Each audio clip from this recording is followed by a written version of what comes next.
Enter if you dare this ghastly conversation of teens fraught with despair and recent lacerations. Final girl, chase after her, don't let her get away. But first, the Slumber Podcast Massacre with TNA. Welcome to Slumber Podcast Massacre with TNA. That's Tim. That's Andy. And this is a podcast about horror. Every week we're going to dive in and check out a different horror film, from your beloved classics to the rarity you find at the darkest place at the back of your video store shelf. This week we're going to be talking about the 1985 revered classic, The Return of the Living Dead. Before we get into it, we got a theme song, Tim. It's official. It's official. Yeah, we are official now. This is the big leagues. Yeah. So a big thanks to Sarah Dooley for our amazingly perfect theme song. Please check her out on Instagram, Unruliest Dooley. She has a new book out called Are You My Uber? A parody. It's hilarious and a great Christmas gift. Even though you'll probably be hearing no, this will be before Christmas. This comes out. Order at Amazon overnight that for a stocking stuffer. Yeah, or next Christmas. Yeah, why not? Yeah, I'm sure, and there's going to be a birthday for someone coming Sure. up. They'd love it. Flag Day. Yeah, that's a perfect gift day. Yeah. Anyway, so yeah, thank you, Sarah. We love it.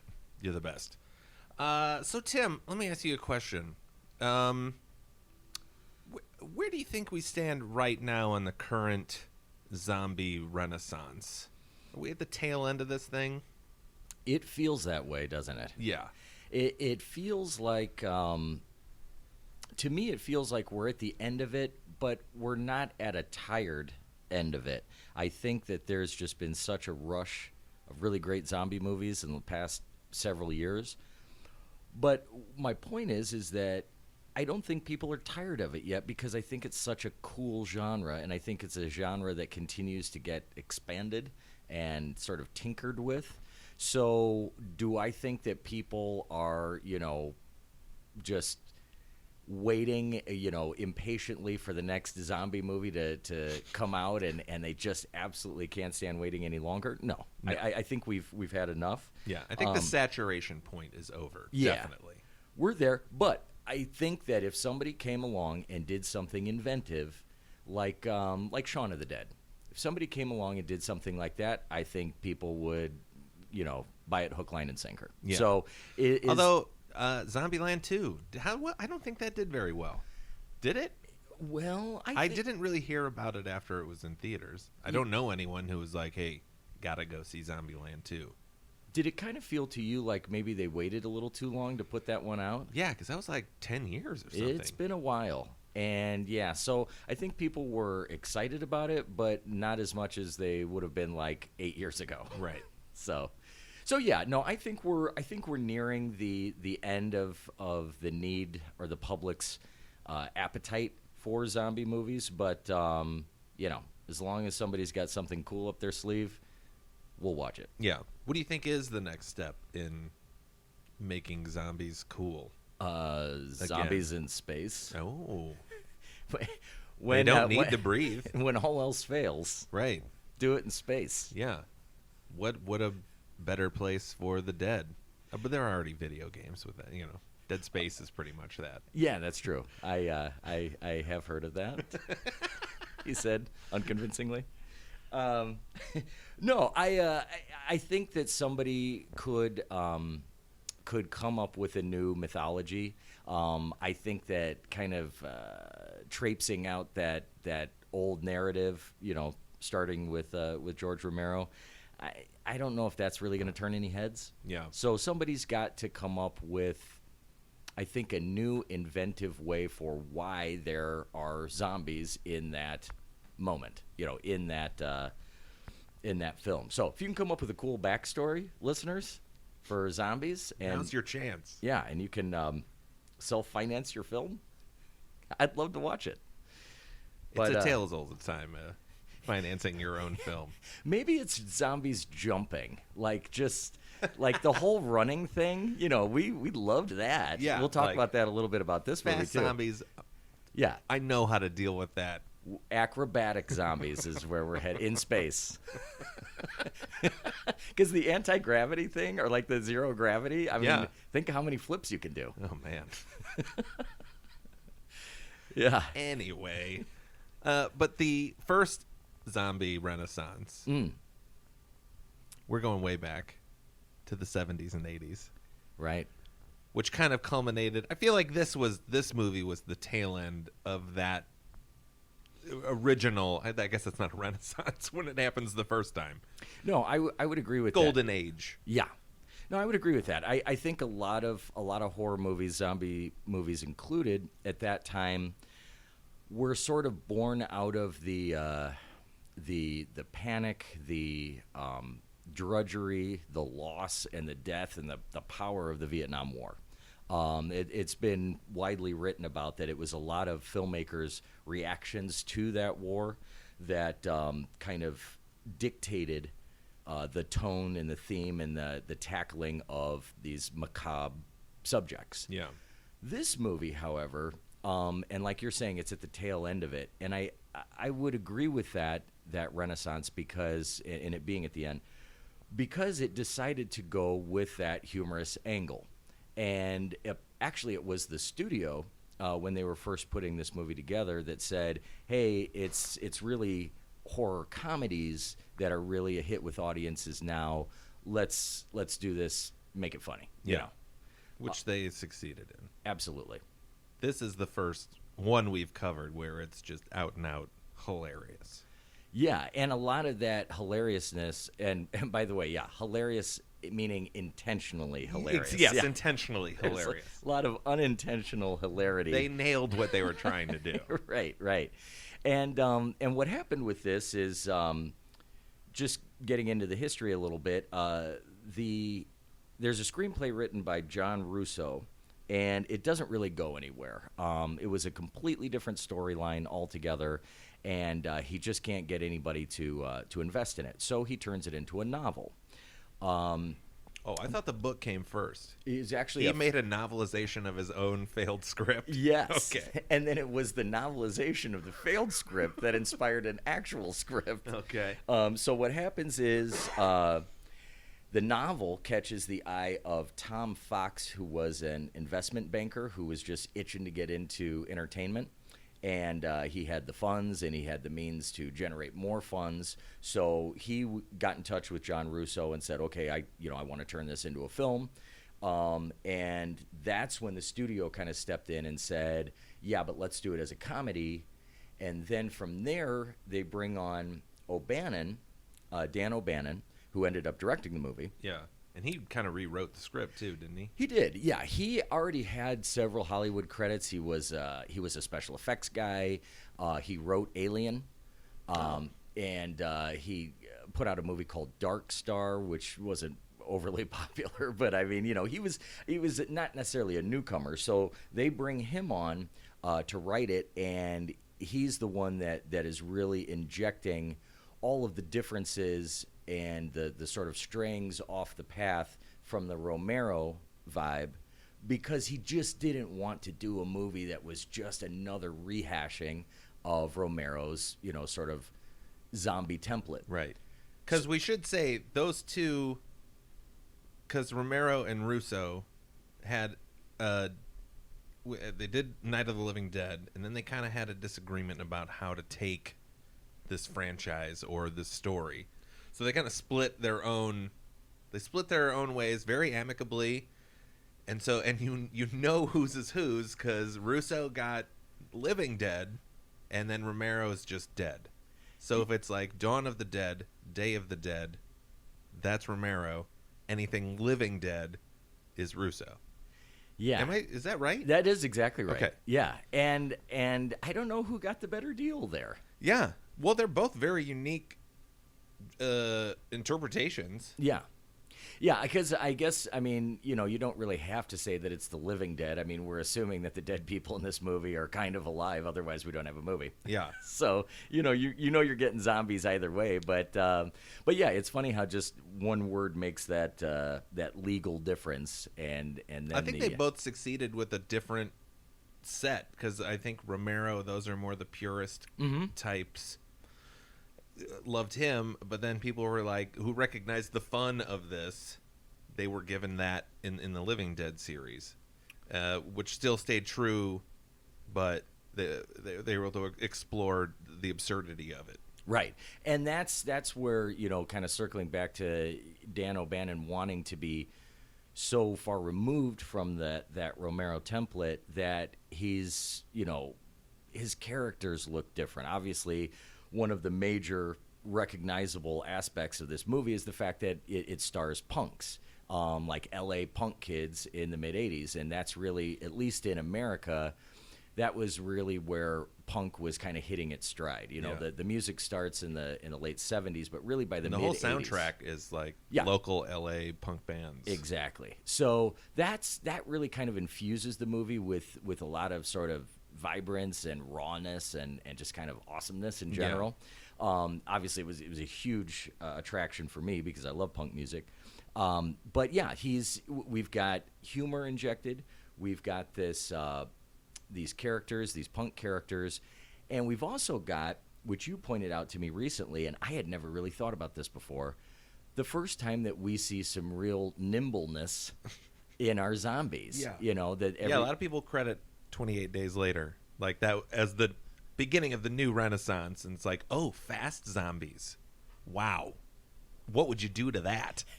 Right. But in this movie, not only are they fast, they're smart. They're not mindless. They're setting traps. Even that dwarf goes as fast as he can, which isn't very. It's that really, is that. Nothing against zombie dwarves. No, but that guy uses his body because is he walking on his hands? Well, to start, because he does a flip and then chases again. Right. It's a disturbing part to watch. It is. And the thing is, you're like, at first you're like, oh, is he a dwarf because like he's missing his legs? And then you're like, no, he's just, life was hard, the first time around. Right. And then now he's a zombie. And is he? Does he? We should say is his affliction dwarfism? My wife has already said we're a little sexist, and I'm really worried about areas where we tread. Right. I didn't say midget. I feel like because I've only seen the scene a couple times, but it almost seems like he's an amputee, like his legs. Okay, because his arms are normal length. Yeah. Maybe he. No, but he's on his feet though, isn't he? I don't know. Or feet of it's sorts. So short. Yeah. Well played. Yeah, thank you. But yes, the zombies in this movie. Anyway, they're fast. Yeah, they're killing people, and then they're taking their clothes and putting them on and pretending to be police officers, and they're calling in dispatch for more service people to come out. So yeah, they're smart, they're fast, and they're hungry. And what are they hungry for? They're hungry. Something very specific. Yeah. Brains. This, when you hear as just a casual horror fan or just anybody listening to people talk about zombie movies, and you hear brains specifically referenced, this is the movie that started that. Because Romero, they didn't, I'm sure they ate some brains, but they really were non-discriminating. Yeah, it was really about the flesh. Yeah. Yeah. So they're just cannibalistic. There's a whole metaphor going on there. Right, exactly. But here, man, it is all about the brains, and as one of the zombies, articulates, that actually eating brains somehow like alleviates the pain of being dead. Yeah. So that's why they're doing it. They love those fresh firing synapses. Yes. Add some electricity. And it probably tastes good compared to other parts of the body. I would imagine. Yeah. Why not? Yeah. So, Ask Hannibal Lecter. He would know. He would. Now back to the comedy angle of this. What makes this movie so good is that, the comedy was intentional, It's well written, but more than anything, it's just supremely well acted. You've got some actors here that are genuinely, old veterans of film and TV stepping into these roles. You've got kind of the younger group of the punks, and then you have the sort of business owners and professionals who are probably in their, it's supposed to be 30s, 40s, 50s. Yeah. And those roles are all played by actors who were very highly seasoned coming into this film. Yeah. So all just great, no huge names, but all great character actors Yeah. in their own right. because a lot of this comedy, it's not easy. If you've ever done anything on stage that requires some physicality and some slapstick, it is hard to do. Yeah. And you need some real special talent for that. And yeah, that's a lot of the comedy in this is just kind of Keystone Cops running around, banging into each other. People are yelling in this movie constantly. Yes, they are. That's the other thing. Like, it is high tension all the way through this film. And let me just ask you about that real quick. Just about comedy in horror in general. Is that something that you're a fan of, or does that lessen it for you? No, I'm definitely a fan of that because comedy is hard to do, and I think our phones are silenced, and I do feel like horror is seen as a cheap and easy genre, I think, but that's mainly because of the budget it takes. So your production quality always isn't great. It's not easy to achieve good horror, but if you can combine those two, like make something scary but also make you laugh at it. And I know a lot of humor comes out, like this movie just has jokes. Yeah. But you can pull humor from being uncomfortable, or sometimes even just a dumb jump scare can do it. But yeah, I love when something's funny because that's hard. It's hard to accomplish because you need the right people to do it. You need the right vision of how to do it. So when a movie does it well, mwah, finger kiss. Exactly, and not only, I guess just the best word for this movie is ambitious, because not only do you have that comedy infused, but the makeup effects are outstanding in this movie. Yeah. And this is all prior to CGI, so there's puppeteering going on. It's all practical effects. There is the famous Tarman, as he's called, the zombie down in the basement, who was played by an extremely thin, tall, lanky actor, so that they could sort of build a body over his body, but it wouldn't look like he was wearing a suit. Yeah. So, and he's just sort of perpetually wet and dripping, and he's just amazing to watch. And Alan Troutman is his name. Yeah. And he was a Jim Henson puppeteer, which you can see there is something about his style and the people he worked with. Like, that guy's body movements as Tarman is a Henson movement. Like, that's true. yeah. Now that you say that, yeah. It really is a testament to Jim Henson and what he was able to do with his puppeteers. But yeah, then this guy, just from doing that, kind of became his own special effects artist after this movie. Right. And yeah, and the effects, and I'm kind of a purist here, but I think the effects are always more engaging and affecting when they are practical as opposed Absolutely. to CGI. So when you're seeing some of these like bite scenes, where teeth are going directly into a skull, or they're spraying blood or whatever, I mean, there's a definite gross out factor. Yeah. Well, with practical effects, there's still a level of you don't have control. Like if you digitally make a guy biting into someone's skull, you are in control essentially of where every piece of flesh moves as he bites.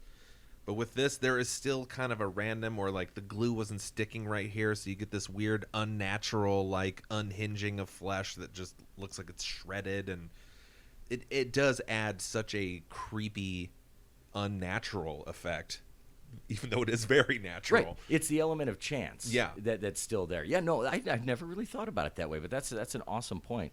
And other things that this movie does well, I think it rides a perfect balance of backstory that is engaging without being, bloated. So there is mention of the Romero movie, and it's in a kind of a meta moment here.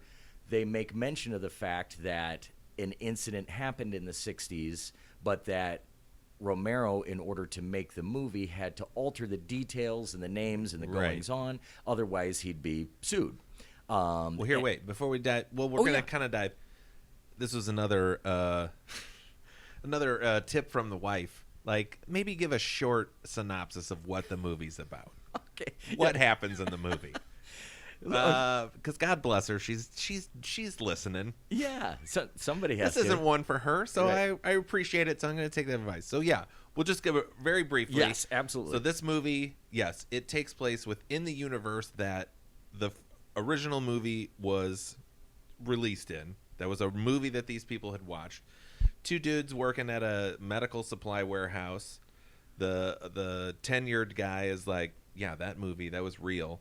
It was based off of like this real component that the military had released. That guy is here. They go to check him out. He's accidentally released, which animates another cadaver in the facility, which they end up killing. But they think from the first movie you just have to hit it in the head or in the brain to kill it. That doesn't work in this movie. Animated flesh is animated, so they're like, we need to burn it. They go across the street to burn it. Its ashes and exhaust go outside the crematorium into a cloud, and it starts raining, which then rains onto a graveyard, which creates our undead horde, and it terrorizes a group of teens and these gentlemen at the warehouse. That's the movie. Yeah, and then you're treated to. Are you happy, honey? Then you get the wonderful invitation, musical invitation of "Do you want to party?" at that point, because then all hell breaks loose. Yeah, Yeah. it's this chemical 2,4,5-trioxin, and yeah, once that is released and gets out into the atmosphere, yeah, all hell breaks loose. Yeah. And it's funny, like I love some of just the little details in this movie, like when they're talking about how they're going to kill that cadaver. Like you said, that hitting it in the brain isn't working, so what are they going to do? And they mention aqua regia, which I actually had to look up, and it is a real substance, and it's used to melt metal. So I would think that would have worked. when they were like, Yeah, when when we they're- dissolve it, Right. yeah, So which probably would also work. Which I learned from Yeah. Breaking Bad. Get yourself a polyurethane tub. Don't use a cast iron tub. This shit'll eat right through it. words of wisdom. Yeah.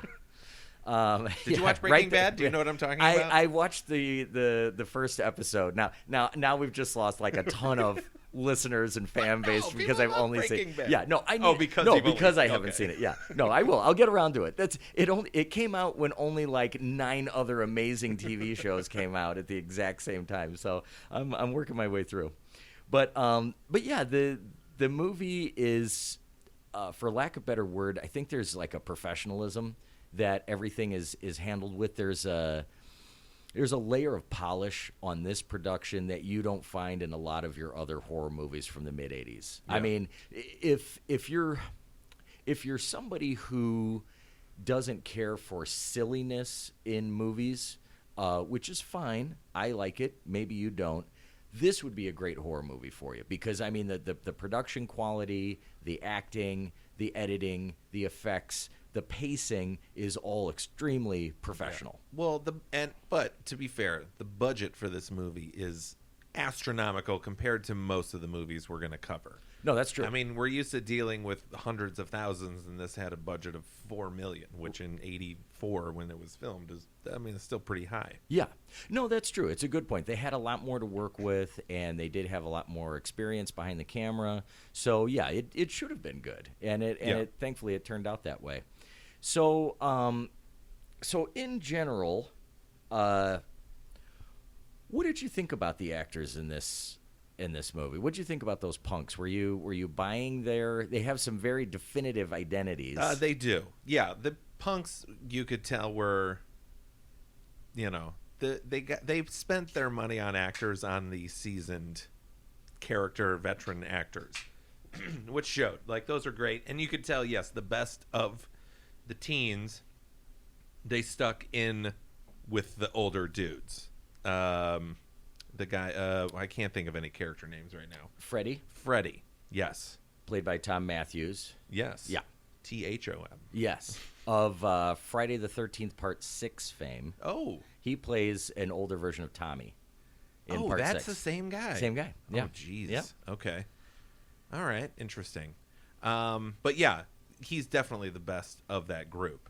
But there are some, there are some that are okay that you can kind of tell are there for their look or their, I don't know. How punk were these guys?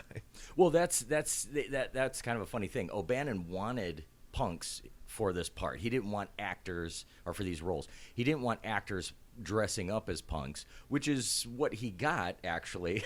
Ultimately, there, to have a level of talent there, they had to turn these actors into punks, but I think they do it really successfully. Yeah. The I look do like is, the one kid who's like the preppy, but like that 80s rebel preppy. He was new who's wave. Like, yeah, new wave. Thank New you. wave, yeah.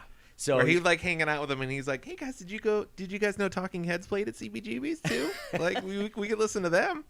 Yeah, he's kind of like, I'm glad that they put that little nod to new wave in there, because those were kind of like sharing the same turf at that point, new wave and punk. So that's kind of a definitive identity there that they gave that guy. Yeah.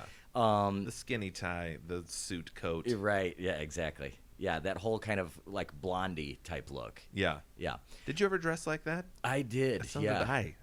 I did. Yeah. I had I had like a white Don Johnson Miami Vice suit coat I wore to school one day, and I felt like an idiot. Yeah, the suit coat industry in the mid '80s just fucking skyrocketed. Yeah. Yeah. Thank you, Don Johnson. Yep. Yeah. But we all looked good for like a hot minute there, and but yeah, no, it's all of the acting is great. There isn't a lot of the one thing there's not a lot of in this movie. There's not a lot of sex. No. There is Some very nudity, but just Yeah. one person. Yeah, she's the only one who gets naked. Yeah, the only unless you count puppets. Well, okay. Yeah, like I do reanimated not. zombies. That's probably healthier for your psyche in the long run. Right. But yeah, so you've got one scene with Scream Queen extraordinaire Linnea Quigley doing a dance in the graveyard. And kind of funny little quip about this. The studio shows up on the day that they're filming this scene. Yeah. And she's naked, top and bottom. And they are, wildly concerned about the visibility of her pubic hair. So they send her off to Pearl necklace stocks went up huge for the amount they were clutching. Yes. Yeah, just Little callback to death that grip. stocks joke. Can we just do a pearls clutching segment like in every podcast? Yeah, oh yeah. Well, there always is. I ranked this movie 6 pearl clutches. Oh, that's so good. Yeah, if we weren't old enough already. That's so awesome. So yeah, they send her off to the costume and makeup department. They shave her vagina Yeah. or her pubic area. Way ahead of their time. Yeah, really. Yeah, why didn't that catch on earlier? So she comes back, and now they're even more hysterical about the fact that they say you can see her everything. Yeah. Is exactly how they said it. You can see her everything. And then they went... I had no idea removing hair would do that. Right. You can see more of the body by shaving the hair off of it. Strange. So they send her back to costuming, and they end up building her this plastic prosthetic sort of pubic cup Yeah. that makes her look like a Barbie doll. Yeah. Barbie vagina. Yeah, and when you watch it, in '84 on some grainy VHS, you just think you're looking at some shaved vag, which Right. is great for a 13-year-old to look at that. Yeah. The So, 4K Blu-ray is not no. going to be as forgiving. Right, yeah. It's like I haven't really seen a lot of porn where women wear athletic cups, but I mean, I guess it could be a thing. But Put a diaper on her? right. Yeah, so but it is one of the very few scenes of any sort of sexuality in this movie. The rest of the time is spent just in a lot of chaos. The chaos really breaks loose in this thing, God, no more than what, like maybe a quarter of the way through it, Yeah. if that even. It gets down to business quick, and that pace never really lessens all the way through. The ending of the movie has a certain finality to it, in that it involves nuclear. No, I did not say that right, did I? I think I said it That's the all right. worst way that you know, possibly could. You live in Indiana, man. There's just some things you can't avoid. All Yeah, right? it got some nuclear. Now I said it right. Nucula, Nuclear. which is not an Indiana accent, right? Right, no. You get the idea. Yes, a nuclear. A nuclear weapon is used and employed and deployed. Yeah. And, they blow up the whole damn town. Now, did you feel that ending was a cheat, or are you okay with that? No, I'm okay with that. Because it was, that says a lot about. It's a good little military commentary, especially in a punk vibe. Like that would be like, of course they would. They'd just kill everyone. They wouldn't care. That was kind of the time and place for that nuclear. Oh yeah, we are like freak out. Cold Warring our asses off right now. Yeah, because here's the thing, and I'm going to say this for our younger viewers, our listeners. Let's say anybody that is in their 20s, maybe even 30s or younger. There was a climate of, I don't know if I'd call it fear, but it was almost more like expectation in the mid-'80s that it wasn't a question of if there was going to be a nuclear war, it was when. It was that prevalent. It was in the news constantly. It wasn't the hysteria that like Bay of Pigs era had, in like Duck and Cover and stuff like that. But it was just there was this known standoff. Like if I don't know if it was expected, but people were like, if it happens, we would all go, of course, right? Yeah, yeah. I was a third grader. And, you're in current events class, and every single day is about the nuclear war that's going to happen or could happen. So eventually you just you make peace with it. Right. Well, which is ironic. So, that is how they end it, just by annihilating Louisville. Set in Louisville. Yeah. Filmed in California, but set in Louisville. And there's a weird moment where they insert some stock footage from like the late 60s of like extinguishing fires and stuff like that. Like, I don't know why. Like, the whole movie doesn't use any stock footage, but for the explosion, it cuts to like old-fashioned fire trucks trying to put out fire. It's kind of like a newsreel kind of thing. Yeah. Yeah. But from like 20 years before. So it's kind of strange. But yeah, no, One guy clanging a bell on the fire brigade. Yeah. Somebody in the lighthouse just kind of like frantically. I do love that one military guy though. He's in the very beginning and the very end. Oh God, yes, the general. His intro, he is zero emotion, and it's a decently well known line I think from this. It might even be in the trailer, but just he arrives home, and his wife's like, "How's your day, dear?" He's like, "Same old thing, crap." It's actually usual crap. Oh, usual. Okay. Yeah, no, he's Usual fantastic. crap. It's such a great line.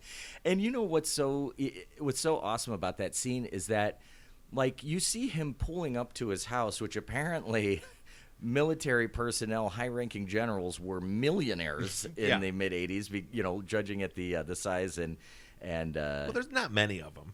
yeah, that's true. Yeah. Yeah. So there, it's a rarefied air. Our government treats our military very well. The high ranking So he pulls into his mansion, his sprawling mansion. with armed guards. And, he's just got, like, a nasty attitude all the way through. But the point is that even for this sort of bit part, like, it's still played wonderfully with a great actor. I mean, he's only got a couple of scenes, like you said, but, I mean, there's nothing is phoned in. Great in this dynamic movie. between him and his wife. Like, She's the quintessential waspy housewife. Yeah, like, there is such I'm an important man. I'm putting you in your place. Right. Yeah, and she's just kind of, accepts it like a good, housewife in 1984. Yeah, it's a great satire moment. It is, and it does give this movie some of the awesome anchoring in, well, not reality because it's fiction, but They go to some nice effort with details in this movie to give you something to latch onto. The fact that they create that meta story, that it almost sounds like maybe that could be true. Maybe there really was this chemical, and everything that they put across feels tangible. It never feels silly. Yeah. And the fact that they go to the effort to show this military scene with the guy who you understand that basically his whole life and service is revolved around finding these canisters that somehow got away from the U.S. Army. Yeah. And the fact that they go to that much effort to show that, just that's what bookends this movie so well. Yeah. It's great. So at the end of the day, let's make our Pearl scale. We're doing that right now. Or should we call it 10 clutches? 10 clutches? Yeah, is 10 the- clutches yeah. is the highest. And so how many Pearl clutches would you give the Return of the Living Dead? I would go with I would go 5. I'd go 5, just based off of a little bit of nudity and a lot of gore. There's Right. a lot of grossness going on here. So our Pearl clutching is not rating the movie; it's just rating the moments that might affect somebody. Is that our scale? I think it's the strength at which you clutch your Okay, pearls. got it. Okay. So it's just kind of a nice, I'm just going to hang on to these for a secure, you're not trying to make new pearls out of the pressure. Right. You're not trying to make diamonds out of Diamonds, pearls. thank you. Right, Yeah, that's not how pearls are made. I failed biology freshman year. So, yeah, and I agree with you on that. This movie is, and by the way, our scale is not judging how much we like the movie. It's the audacity or just sort of the shock factor Right. is what we're talking about here. And yeah, this movie I think could play to somebody who, if you got a friend that says, yeah, I don't really like horror movies, I'm not really into that. Maybe they don't really like being overly scared. They're not comfortable with that. It's a great movie to show them. It's Yeah. funny, but it's super well done. I'm going to change my answer to 6, by the way. 6. Yeah, 6. Did you remember a scene? Well, no, I think it's just the prevalent kind of, there's a theme of, with all the punks, there's this anarchy feel to it. They're almost rebelling against the military without even knowing it. They're fighting a military creation. So someone who would clutch pearls would probably be like, oh, the audacity. Right. No, it's a good point. And you got to remember, too, when this movie came out, I know I said earlier that the punk movement was sort of really hitting its stride at that point. But really at the same point, for most people at that time, punks were, you'd be scared of them. It was crazy. It wasn't an accepted lifestyle Right. or appearance at all. So you're right. To kind of insert them into a movie is a pretty ballsy statement. Yeah. Do you feel, though, this movie kind of satirizes punks a little bit as well? Because there was the moment, was it Scuzz, where the girl's dancing on him, and That's he's suicide, like, or okay, also known as spooky. okay, Yeah. but he's like, hey, this is, back off my gear. This is I'm wearing a uniform here. Yeah. This is. This Which isn't seems- a fucking costume. Right. It's a way of life. Right. It Right. seems such an antithesis of I don't care into, but I really care about not caring. Right. No, I think yes. In answer to your question, yeah, I think it's lovingly sent up a little bit. I think that there is a genuine appreciation for the punk counterculture at that time, but yeah, they're also not taking it too seriously by kind of exposing that, and it actually works to great effect in the movie, because you're right. In the beginning of the movie, they're very sort of militant, and they're identifying as being different and anti-authority. But when zombies He got start a job. Right, exactly. And then when zombies start coming out of the ground, they kind of turn from these hardcore street kids into just scared and terrified young people. Yeah. And so it actually kind of it works to have them sort of have that sort of rough exterior to start with, Yeah. because you get to pare that down as it goes on. So Shows you how extreme these zombies are. Right.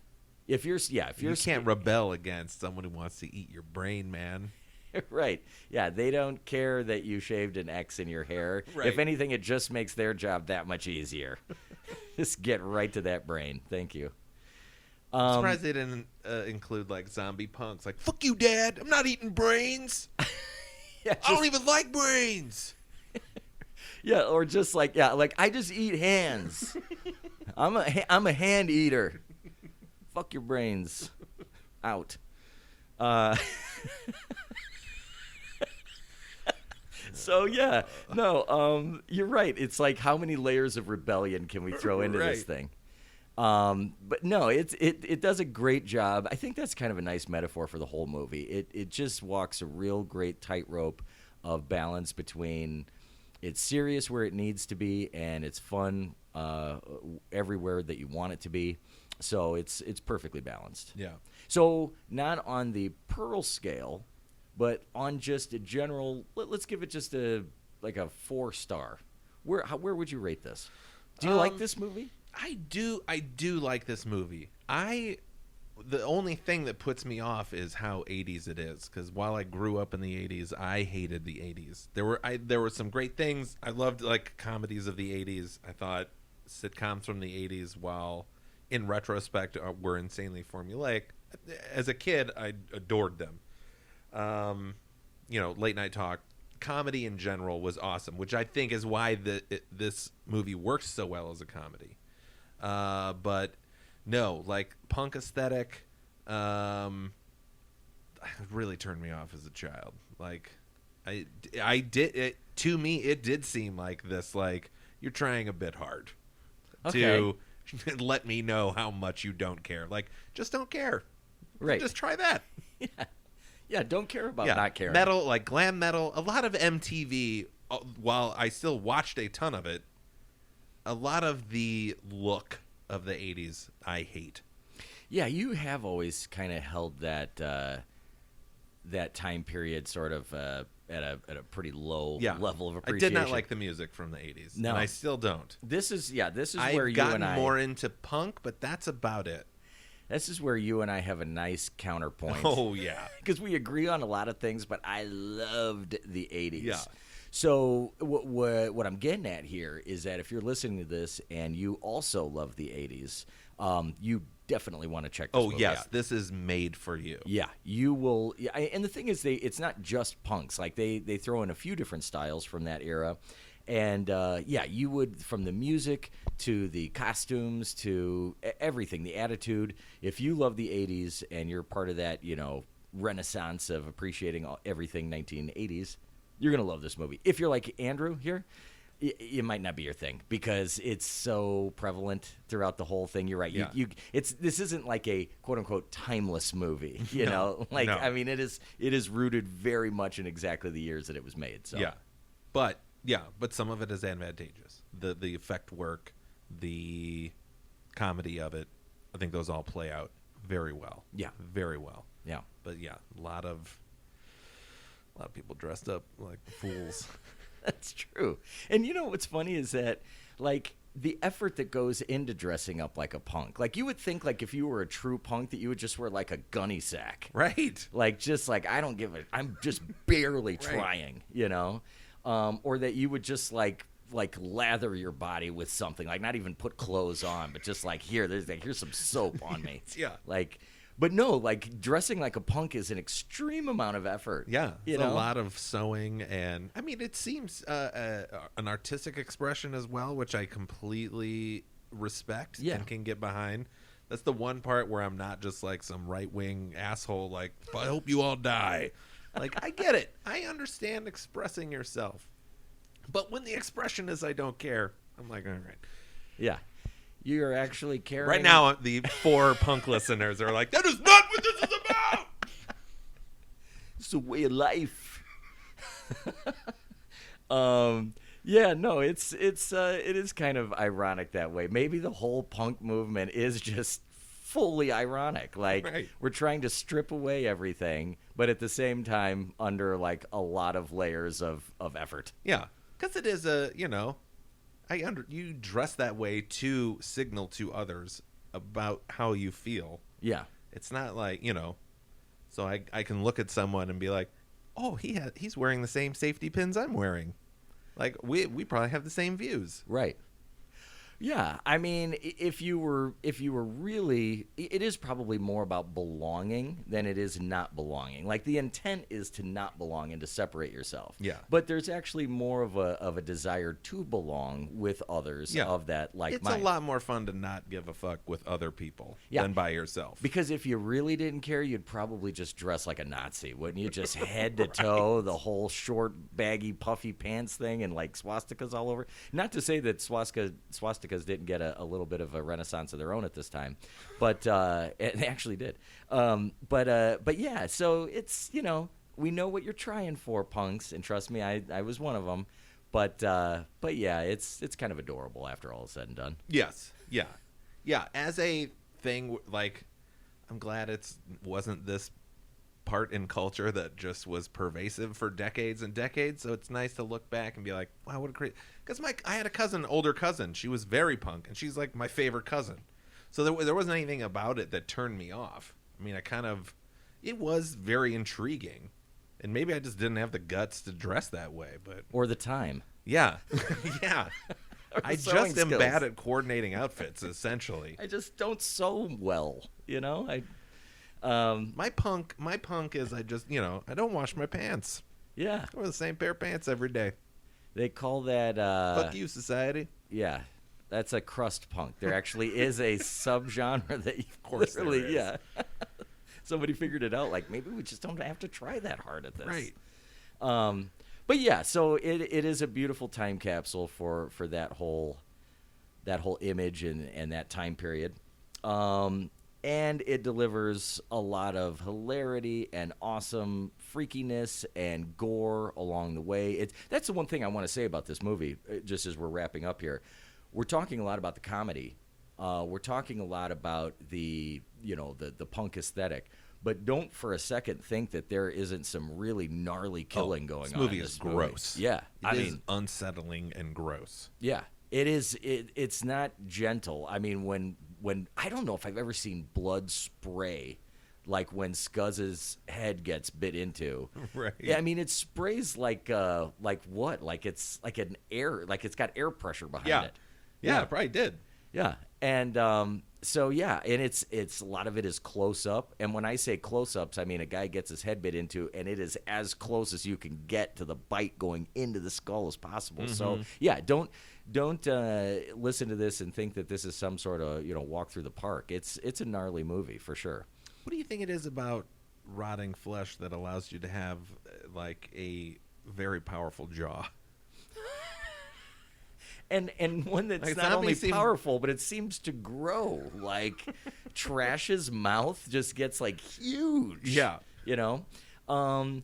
Yeah, I guess it's just that maybe it's the rigor mortis kind of helping you out a little Mortis bit. is setting in. Yeah. You learn. That's the thing. You're going to learn some stuff in this Yeah. movie. They are, like I said, going back to that point of them, being very, very specific with the details. I know a lot of medical facts based just on this movie. And if you heard me say them, you'd be like, well, that guy's pretty smart. No, I just got it from watching Return of the Living Dead. Watch this movie. I can say pupillary response. No. I can't say nuclear, but I can say pupillary response. Which, by the way, if you don't have that and your body temperature is 70 degrees, that's you gotta see somebody about that. Because we have the two warehouse guys who this was the most ham-handed joke of the movie. They work at the Unita medical supplies or medical warehouse. Like in case you need a split dog, right? So, and that's the thing. In this warehouse, you get to see some cool shit, and one of them is dogs that are split in half, apparently for veterinary school. Yeah, some sort of educational purpose. Right. So you see the cross-section of the dog, but once this toxin is released in the air, And those poor dogs come to life. And when that poor split dog gets beat down with a crutch, literally, it's like a squeak toy, isn't it? That dog noise. Oh my God, it's so funny. Really, really. I mean, this movie is genuinely hilarious. My recommendation is that you absolutely should see it if you can't tell already. I love this movie. I've always loved it from the very first viewing. I continue to watch this probably a handful of times every year. It's that much liked by me. So if I like it that much, you're bound to like it at least a little bit. Bit. Yeah, definitely check it out. Don't Because miss I this one. liked it. Yeah, and this is one though that obviously I don't even know where you begin to talk about sequels in this whole Dead canon, right? Because we've got the Romero split and you've got the Russo split. So it's hard to even say what is a sequel to any of these movies. There is, however, a direct sequel to this movie. Yeah, Return of the Living Dead has and pretty set sequence. right. And the quality there really drops off. It incredibly so. So you're really just I don't know if I ever saw any of the sequels. Yeah, it's some of the same actors come back.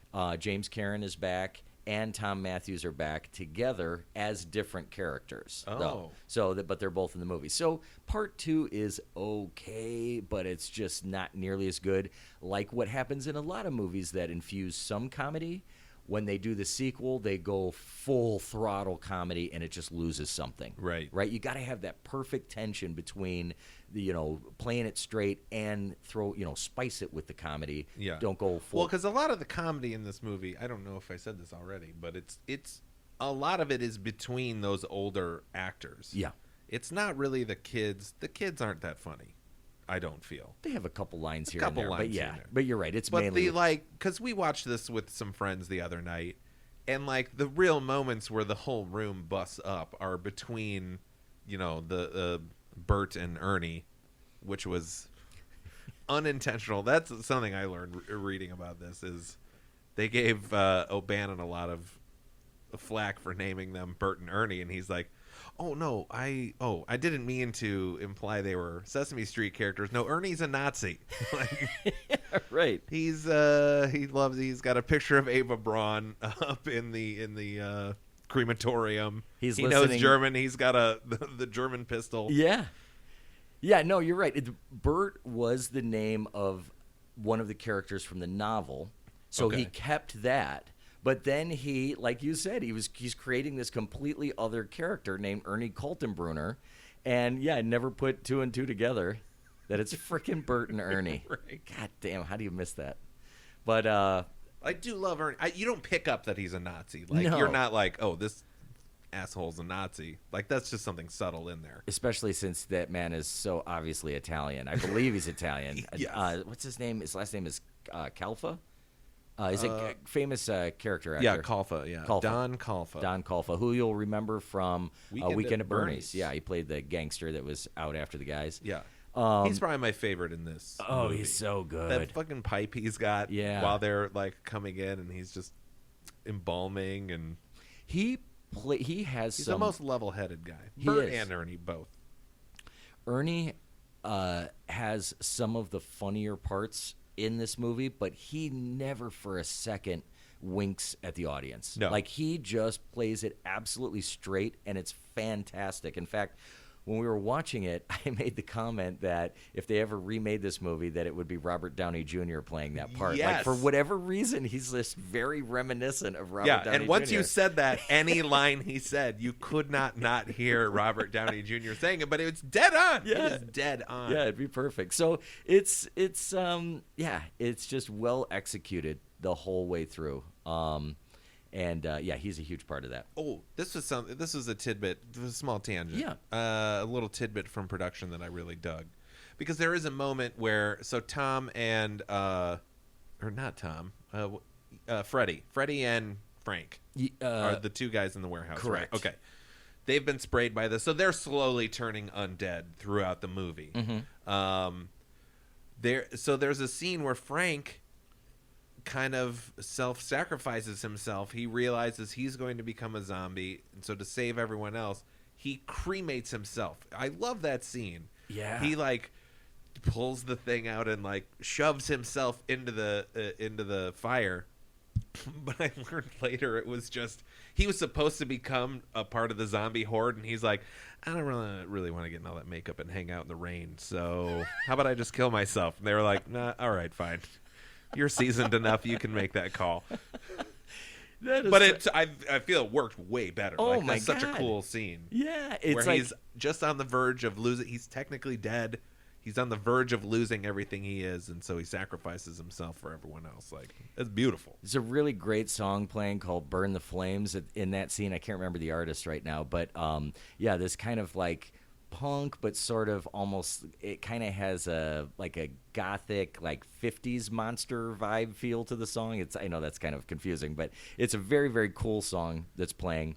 He's kissing his wedding ring when he takes it off, kind of Yes. saying goodbye to his wife and everything, and yeah, it's like this really sweet sacrifice, by this guy that just doesn't want to hurt anybody. Yeah. But ultimately just doesn't want to get in makeup. Right. Like, He's or done he- enough. That's awesome. I did not know that. But yeah, well, thank God that he was picky like that because it makes for a great scene. Yeah, it had for a lot of effect. All right. Well, yeah. I think, we could probably go on. We could have another 2-hour episode on Sure. this movie, and like, has anyone ever covered this film before? Yeah, and Tim has literally next to him a book that's 150 It's like a phone book. pages. Yeah, a phone book of photos and information. Oh, yeah, something we didn't talk about real quick. The Bridge episode. Toby Hooper was supposed to direct this movie, oh yeah, and he was going to do it in 3D. he was. And the thing is that he was attached to it. It ran into a little bit of production hell, like almost every single movie does. And he was just impatient, and he's Yeah. like, you know what, I'm out. He's like, guys, I got an opportunity to film a space vampire movie, so let's fish or cut bait here. Right. And But he got to work with Sir Patrick Stewart yeah, in Life Force, the movie he left this for. can we cover Life Force? Yes, someday. Yeah, Yes, we'll do that. We'll Okay. probably start as Right. we start scraping the bottom of the barrel. Right. It just turns into a bad movie podcast. Yeah. We'll cover Dan O'Bannon's Dark Star and then lead into Life Force from Toby Hooper. Yeah, no, that's true. And the funny thing is that Dan O'Bannon is kind of like just a parting thought on this movie, is credited and written so heavily as being just obsessed with this movie. This director just really put everything he had into it to just a clinical and almost maniacal degree. I mean, on-set fights, people throwing things, yelling, screaming, like it was a high-tension set to get that perfectionism. Now, do I think that this movie should have been made with anybody else? No, it was his passion project. But seeing it by Toby Hooper would have been interesting. Yeah. I think that it probably still would have been awesome. Yes. There's no two ways about that. But Dan O'Bannon having, penned the script, infusing the punk angle and the comedy and everything, it's really his movie. So it worked out for the best. Yep. All right. Well, yeah, that's 2 recommendations from us. I think that wraps it up on the Return of the Living Dead from 1985. We hope you enjoyed this episode. Please follow us on Instagram under Slumber Podcast Massacre. You can email us if you have any, I'd love suggestions from people other than my wife for the show. Things we should change or cover, other movies you'd like to hear us talk about. Yeah, slumberpodcast@gmail.com. What are you going to say? I was going to say, yeah, shut her up for once. For once. What a nag. Yeah, thanks again to Sarah Dooley for our kick-ass theme song. And let's see, next week we're going to start releasing these regularly now, every Monday. Mm-hmm. That's my plan. Monday releases. So next Monday we will be covering the 1979. This one is one of my favorites. Movie Phantasm. A bit of a break from the normal. I mean, it's horror, but it's kind of sci-fi as well. It's a science fiction movie almost. It's a bit of a break from just any Yeah, other any film. normal, yeah. There's not a lot of normalcy going on with that one. So, yeah, that'll be a fun one. Yeah, so I'm looking forward to that. So thank you very much for listening, and we will see you next time. See you later, Timmy. See you, Andrew.